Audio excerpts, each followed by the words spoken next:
All right, welcome back to another edition of Collector's Market Watch, where we talk about all things Lorcana from a collector's perspective. That means chase cards, it means sealed product, it means promo cards, and we're going to talk about every single one of those things in this episode today. We've got some first chapter on deck, as well as some promo updates I want to talk about, as well as some high-end cards that have been listed, as well as sold. A little bit of new news, and I'm sure we'll go off into other tangents along the way. Before we get into it, y'all, make sure to subscribe to the channel if you want to see more Market Watch content like this.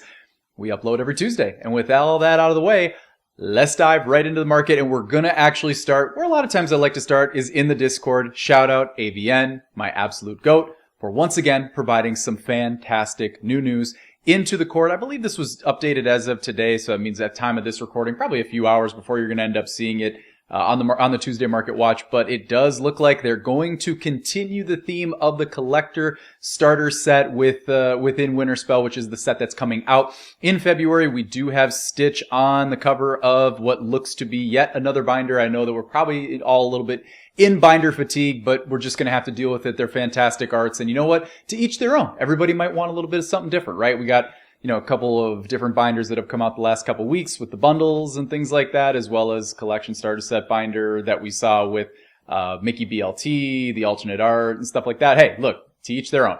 The Stitch Rockstar is an absolute banger of a card, the one that you could win in the first ever top. I guess at that time it would have been top 8 from the first ever set championship promos. Absolute banger of a card, and it looks like we're also going to get the Stitch Carefree Snowboarder as a, I guess you'd call it glimmer foil, like sparkle foil, confetti foil promo that they seem to love to do. I don't mind those at all. They're absolute bangers. You also have the Tink that was in the last collection starter set from Fabled. It looks as though they're going to skip the Whispers in the Well set. I have no idea. I honestly have yet to see any news that's come out on that. It's actually very interesting to me that we're seeing the collection starter set be populated for Winterspell before Whispers. I could be totally missing something in there. Somebody let me know in the comments. This is one of those things where I could see like 10 comments that tell me like, hey, that's already out, or that's already like, it's set to come out here at the beginning of next month, something like that. Very possible. But anyway, even if they do skip it, the Stitch, absolutely a banger. I'm going to keep saying it till the cows come home that Stitch Carefree Snowboarder is going to be an iconic rare in Winterspell. Like, there's just no reason for me to believe that that's not going to happen, but absolutely fantastic to see. And as well as it looks like the gift set is going to feature Scrooge McDuck on it as well, which is absolutely awesome. It does seem like they're starting to kind of lock into this like cube, like rectangle cube, like box style of a gift set. Yet to be determined on if there'll be actual Winterspell packs in there. It would be my guess because, again, going off of recent history and the data that we do have, there were no current packs within the Fabled gift set that has Elsa on it. And so, I mean, I don't know. I would imagine that we're going to see some more of the same here with Winterspell, but super cool, super interesting to see that they're coming out with those. And if, again, like, I will leave this, I will omit this, I will leave this blank, but like, if I'm just totally missing something, if there are not going to be collection starter sets as well as the gift set boxes with Whispers, very interesting. But like I said, who knows? I'll probably be out here opening it on the channel a couple weeks from now because I totally missed that. But anyway, from a content perspective, love to see something like this because it gives me more things to open up for y'all to come to the table with, and that's awesome. But also from a hobby enthusiast perspective, just broadly, like, this is all of us. This is a good thing, right? It's more things for us to be able to collect, and collect, and B, if you are a new hobby enthusiast, a new collector who's trying to enter into the hobby, you have something readily available that you can go to your local store and buy. It's very important, right? I understand that they're trying to do that with the bundles as well as do it with some other things from like a first chapter perspective, Bloodborne, all of these different things to be able to continuously try to bring new people into the hobby, right? There's no exact science for it. It is an art form, being able to market and bring people in, right? You have to draw to those emotions. So, hey, I'm all here for it. It's fantastic to see. And that is the new news I wanted to talk about, at least for this week. But let's also hop into something that is already readily available for purchase, and it actually happened over the weekend, and we just talked about it. It's going to be the Lorcana. I guess we're calling it the first chapter Rise of the Floodborne Portfolio Bundle. I mean, I would look at it as Black Friday Bundle 2025 because that's what it was in 2024 when it was all first chapter. You got the 4 first chapter packs, and you got the two starter sets with the 1 pack in it. So technically that's 6 packs and 2 starter decks, right?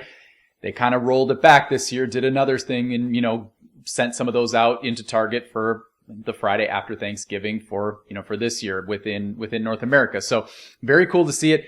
Interestingly enough, lowest verified coming in at $49 now. What is fascinating here is obviously on that Friday, when you did go to purchase them, you would go and get them for $29.99. Now, what's interesting here is, and I actually just got back from Target today, and I actually picked up another one that I saw that was in there. I was like, hey, I'll grab it. It was $50 now. So it is something that is specific to the day in terms of getting that deal. So now if you're trying to go out in the wild and acquire them, it's kind of interesting, right? Again, like unless my target is the outlier and not the rule, if it's the exception and not the rule, maybe they're still out there and they're still going for, $29. If that's the case, I would grab that ASAP before it shoots up on you another $20. But honestly, looking at things right now, it actually is doing something that you almost never see as it pertains to the secondary market with Lorcana or really any TCG in particular, which is technically right now it's not getting scalped to oblivion. The delta here is theoretically nothing, right? I mean, you can go and buy one of these for $49 right now. Next is $52. Then we obviously get a little bit of a scalp jump up to $64. And who knows, as the days go on, it's very possible that you might see these go up a tick because now the price that you're going to get for retail is in that $50 price point. But once again, just doing math off the top of my head, 2 first chapter packs, and again, sealed first chapter, so not like loose packs. They are technically within a sealed product, so you can give it its $15 premium. That's $30. 2 Floodborne packs takes you into the low 40s. And then the binder, I guess gets you to somewhat of a fair market value. I will say I do think that the Costco bundles that came out a few weeks ago, way, way better value there in terms of like what it was marked down to in terms of what you could get them for. Like you get whatever it is, the 6 first chapter packs that then, brings it to such a value that you were already above getting it for, I think those were going retail at Costco for like $50, $60, somewhere in there. And so you're already way ahead of it. You probably got a free promo and a free binder out of it. Not quite the case with these, which is very interesting. But at the same time, like I said, you might see these go up a tick. It's hard to say with these things, man. I would say that there's many different there's many different paths they can go down in terms of marketability, strategy, and go to market. And this is what they're doing. I am fully aware that these are hiding in a warehouse somewhere and they are repackaging and repurposing these things. And collectors like yourself and myself at home, we look at this like, great, more stuff, right? And we did an episode on this I think it was last Market Watch. If you want to go check that episode, go check it out. But at the same time, again, if you look at it from the standpoint of like, 1 out of every however many collectors is a Lorcana collector in the TCG space, they're trying to up that. 2 out of every however many, 3 out of every how many. They're trying to grab more market share, and the way that you're going to do that or have your best chance of doing that is going to be getting first chapter packs out there into the wild. So it is something that is, like I said, I think it's definitely, it's 6-7, right? I think it depends on where you stand on which side of the fence, right? It absolutely does, and I don't think there'll ever be a total consensus on it. But hey, they're out there. It's the news. It's what dropped in, and they are readily available for now, what looks to be fair market value, again, for now. But going into the market here, let's go into TCG Player, check out a couple of things. The one thing I do want to talk about is the Elsa Ice Maker, the Disney Lorcana DLC promo that you can pick up from the prize wall. This is very much not the same one as the foil that you get for placing top 16. It's for placing tops at the actual, sanctioned, like competitive non-infinity event, right? The rotational event, right? Different, right? This is the one you can get on the prize wall competing in things like infinity and other things like that. So this is the non-foil. Right now on TCG Player, it looks like we've got average market coming in around 217, most recent sale 199, and right now if you want to get your hands on one, there is only one on TCG Player for 199. But what I do want to show here is the compare and contrast. I do want to go into the more data and just call out that like when we look at what we've talked about these cards a few times on the channel, right? We've talked about them within Market Watches and we've said, look, the longer that you're willing to stomach and wait it out, more than likely the cheaper it's going to be for you. And that is showing itself here, right? If you go from bottom up, like 250, 240, 220, 205, all the way up to under $200, right? Like just in the short time of November 7th to November 28th, which is the most recent sale on TCG Player, you are seeing that market kind of shrivel, kind of sag, right? And you are seeing the same thing on the eBay side, right? I mean, right now going in, looking at lowest best offer, again, like you can get it for 205, something like that on eBay. Of course, you're going to pay some heavy eBay fees on that side of things. So if you're looking for things like, if you're like myself and you're looking for a binder card, something like that, one of two things: either A, wait till TCG Player floods with more of these, because like, who cares if it's an 8 or a 9? Like, if you were to like PSA grade it, CGC grade it, like, who cares, man? Like, it's a binder copy. You're really looking to continue on that journey of completing your binder. But if you are going to grade it and you're going to go down that route, yeah, maybe you try to find something like, I guess, like right here, right? I have no idea if this is a clean copy, but like, at least there's pictures on this one, right? Not like the one above it where you have like just the stock image, where that thing could look like anything, man. So like, if you are looking to do something along the lines of grading, yeah, eBay's the route to go. You want to scrutinize, you want to go through, make sure you have 6 pics of it, front, back, corner, right? Like, you want to be able to go through that process. But at the same time, like I said, if you're trying to go TCG Player, just wait, let the market continue to sag. We could very well be back here like 3 months from now, like after the next DLC, like, or however, like, we could be back here like a few months from now talking about how those things are like low 100s. I don't know, but all I know is that there will be more that are coming into the market, so the market will continue to sag because more of them are going to saturate into the market. Same thing going on with the Pegasus Skiff for Hercules here. Absolutely same thing. You got market price coming in at 80. What I will say though on the Pegasus, so similar thing here. There's one copy available if you want to get it for 80. What I will say on the Pegasus though is it does look like the market has started to bottom out, not bottom out, but started to stabilize a little bit around that, like, we'll call it like that, depending on the day, depending on how many are out there in circulation, how many are going up for auction on secondary markets. Like, you're starting to live in this like mid to high 100 sort of realm with these things. Like, I mean, there are some that, that have gone for a little bit lower than 80, and that's the same exact thing going on from an eBay perspective. Right now, to be fair on eBay, I mean, you're seeing these things come in at 100.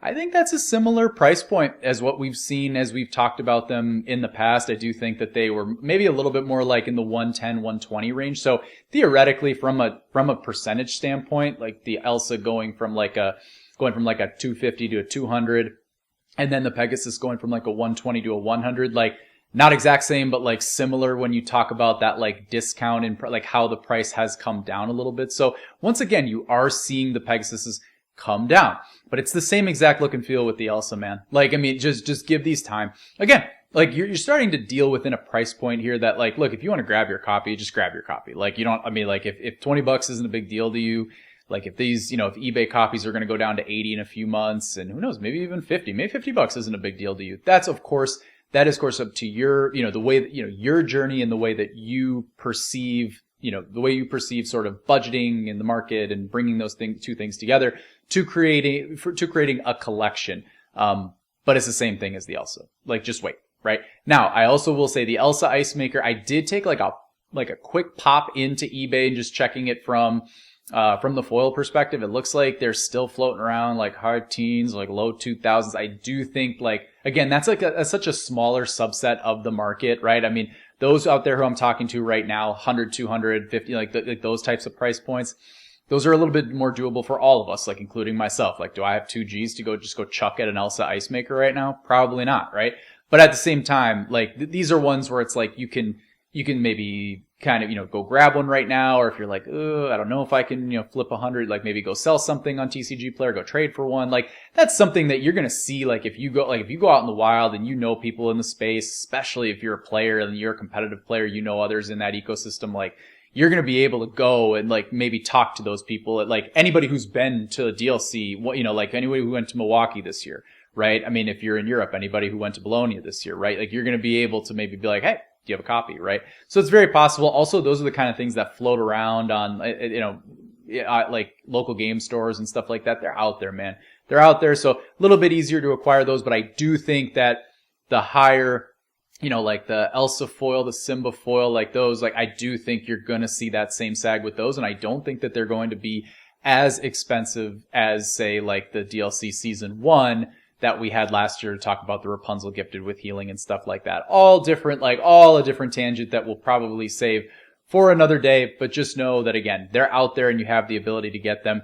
I do now want to keep it with eBay and sort of float in here and talk about things from a first chapter perspective. So the big call out here from a first chapter perspective is that what you are starting to see here, and these are sales that just recently happened over the past, I believe week or so, but you're starting to see a huge discrepancy between first chapter when we talk about EN1 versus EN2.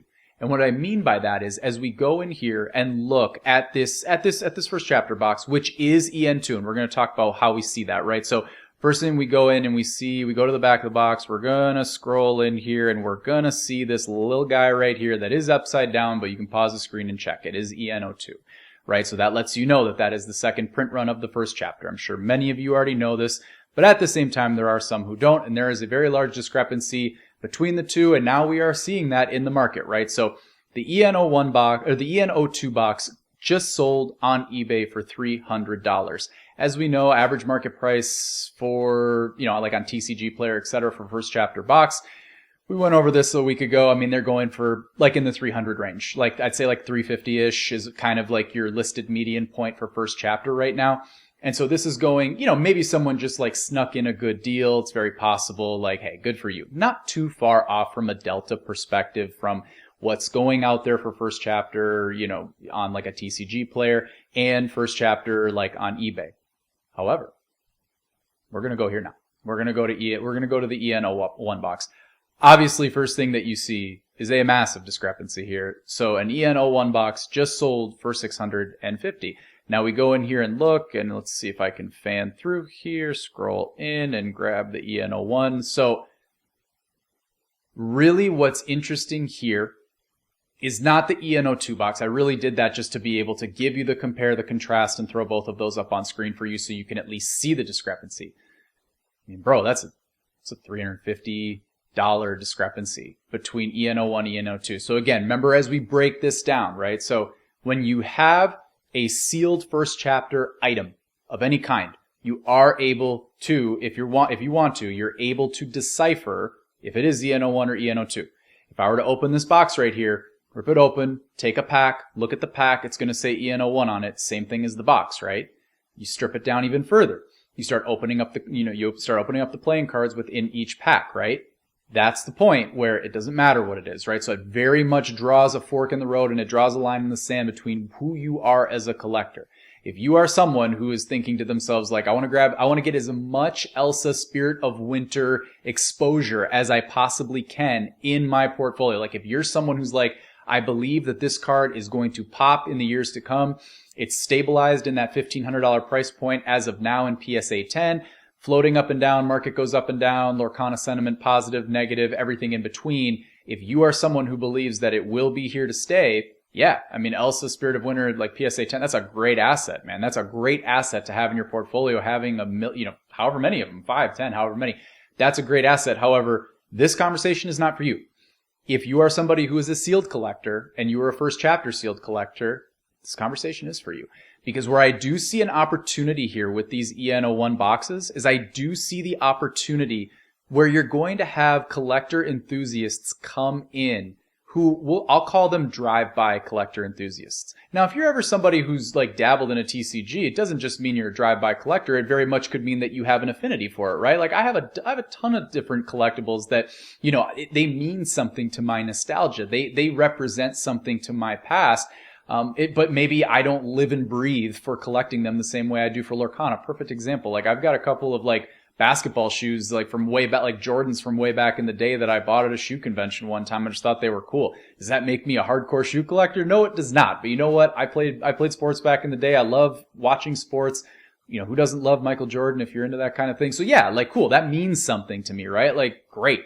But at the same time, like, I'm going to go in, drive by, grab something cool, I've got it, and now I'm kind of done with it. I do think you're going to see that pop and potentially, that growth long term with that type of collector. Someone who says, Pokemon, I need to have if you're this kind of person and you have this kind of jing, like, I want to have base set box of Pokemon, and I want to have the base set Charizard, and Yu-Gi-Oh! I want to have Legend of Blue Eyes, and I want to have Blue Eyes White Dragon, and on and on and on, right? Like this is a way that if you are a flyby, drive-by collector, and you open it up and you say like, okay, to anybody, who's a Lorcana person out there, you raise your hand, you say, okay, I want to invest in something Lorcana. What should I do? I have no idea where to start. Where should I go? I mean, honestly, like the first chapter EN01 box, like that's a great spot to start if you're someone who's trying to build up that sealed collection. And I absolutely think like you're seeing it right here. There is the possibility long term for that delta to widen between the 01 and the 02 box. I see no reason to believe that can't happen. And that is another thing that we are seeing as we start to look at more and more, not the booster boxes, but more stuff like this, like different product, like, there we go. Different product like this. Different product of whatever, if it's the Costco bundles or if it's these bundles from Target that have those packs in them, because all of those packs are going to be EN02 packs. It's just the way it's going to go, right? I mean, that's the run that they're on. If anything, that might be 03. I doubt it. I mean, that would be horrible. Like, that's a whole other tangent. We won't even speak that into the universe, but I have no idea how much of this they have.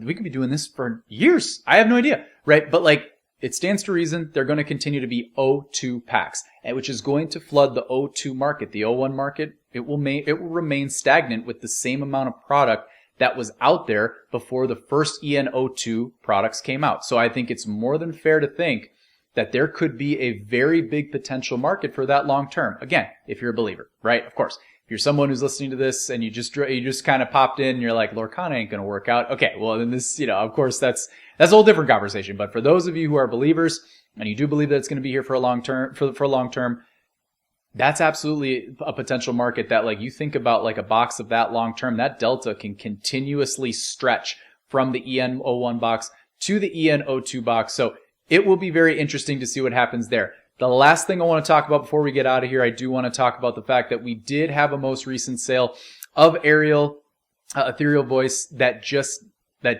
sold for best offer accepted. This is a very similar situation to the Mickey Brave Little Prince Iconic that got sold from Fable a few months back, right? We're going to start to see more and more 10s that get sold, and more, like they're going to start, like, it's been long enough now where you're able to bring it into PSA, bring it into CGC, they grade it, they send it back to you. Like, that timing, like, now kind of, it maps, right? Whispers has been out for retail, well, actually, we'll call it LGS release, like a little over 3 weeks now, 3.5 weeks, something like that. It's about the amount of time where you're going to start getting those first ones trickling in, and then a bigger wave as we get like the masses, like, who might not know someone, have like kind of have the inner workings of like how to streamline the process faster, go to your local GameStop, send it in yourself, whatever. Like, it's going to start flooding more and more. It is interesting to see it $1,400, but at the same time, not surprising at all. A very fair price. I've always said, like, if you've got something that's extremely rare and it's like fair, and it's like, fair to grade, it's not like terrible card stock, the corners aren't fogged, like it's like it came out of something that was like just recently packaged. The 2.5 to 3 to 1 ratio is very fair, and right now Ariel's going for about that $550 price point. So $550 to whatever this was accepted for, right? We'll never know. If it was $1,400, cool. It's probably a little bit under that. I would assume if this is a legitimate offering, that it would be somewhat in that realm. But just know that, like, $1,400 is not like that shocking, right? Let's say it went for 12, and the seller took that. Like, cool. I do think, like, you are going to see a home for it for now, as it stays in the price point that it's currently at raw. I think you're going to see a home for it somewhere in the realm of the 12s to 15s. That feels very, very fair.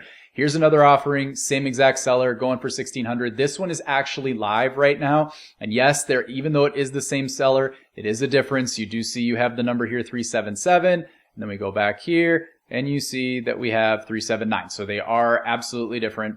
It is an actual different card. So yeah, I mean, again, it could be something where, again, going up from 14 to 16, it would lead me to believe that either one of two things is going on. Either A, seller accepted something that was very close to what they asked for, call it like $1,300, something like that. Or B, heck of a gambit from that seller. Like heck of a gambit to be like, yeah, the 1400 didn't sell, but I'm going to act as though it did sell, buy it myself, like act as though there was a sale for it, right? Kind of muck up the waters of a very, very, very sort of, thin market right now. There's none of these out there right now. And then we'll say, yeah, we'll go even higher because there's a confirmed sale, 1400. There's ways to kind of change the optics around it. But honestly, my guess is we probably sold around 1400 and they're going after a $1,600 price point, hoping that they get something more in the $1,400 range as a best offer, something like that. So just know that they're out there. We'll never know any of those things. That's pure reckless speculation. But at the same time, I do think that like the low to mid teens is probably fair for this card, as it's going to sit around mid 500s. And that takes us to where we're going to finish, which is going to be the Hades looking for a deal. At time of this recording, I don't see any sales on eBay for any PSA, any graded slab variants for Hades, especially not PSA 10s. Doesn't mean that they're not out there. It just means that nobody's reselling it, right? But you do look at the Hades, similar price point to Ariel, coming in like in the mid fives, right? And we've always talked about this. The Ariel has that princess, like high fluttering tax. That long-term Ariel probably outjousts Hades for the number one card that you want to pull in Whispers. 5 years from now, like we're probably going to be looking at Ariel and Hades, like which card would you rather pull? It will probably be the Ariel. But in this world that we're living in this rotation meta world where Hades is a very, very strong card, Hades is being propped up from the meta, from the fact that it is a very, very playable card. So it is going to kind of bolster it up a little bit, and you're going to be at that same 530 price point. So at the same time right now, looking at it coming in, I would say that as we start to see Hades PSA 10s, which I'm sure you're going to see those in the coming week, start to get sold on secondaries, I would imagine that just like from a raw variant, it's going to be very similar with Ariel. I see no reason why, if you have a PSA 10 variant, you don't just track the Ariel market and if it's me, I'm trying to sell a Hades.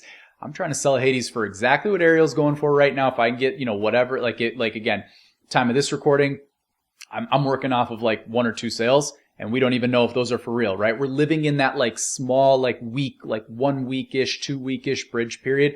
No joke. Like 2 days from now, there could be like 10 sales of the Ariel. Like there absolutely could. Like it's a very, very short, like very, very small bridge period, but we're in it right now. That's where we're at. But it does let us know that you will start to see more fluttering through.